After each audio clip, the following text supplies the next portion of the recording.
সাহস- সাহসী সাহসী জননী বাংলা, কামাল চৌধুরী।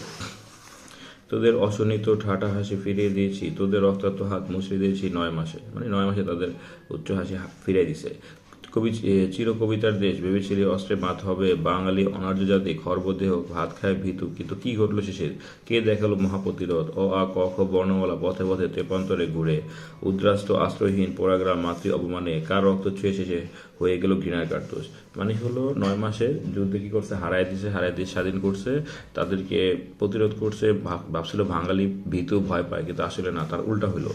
সাহসী জন্য বাংলা বুকে চাপা, মিতের আগুন রাত জাগে পাহারায়, বুড়িগঙ্গা পদ্মা নদী তীর ডাকাত পড়েছে গ্রামে, মধ্যরাতে হানাদার আসে, ভাই বোন কে ঘুমায়, জাগে নীলকমলেরা জাগে।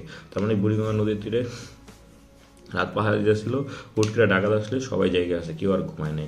গ্যানেট উঠেছে হাতে, কবিতার হাতে রাইফেল, এবার বাগের থাবা, বোঝ হবে আজ প্রতিশোধের, যার সঙ্গে যেরকম সে সেরকম খেলবে বাঙালি, খেলেছে মেরেছে সুখ কান কেটে দিয়েছে তোদের, এসেছি আবার ফিরে রাত জাগা নির্বাস শেষে, এসে জননী বঙ্গে স্বাধীনতা উড়িয়ে উড়িয়ে। তার মানে হলো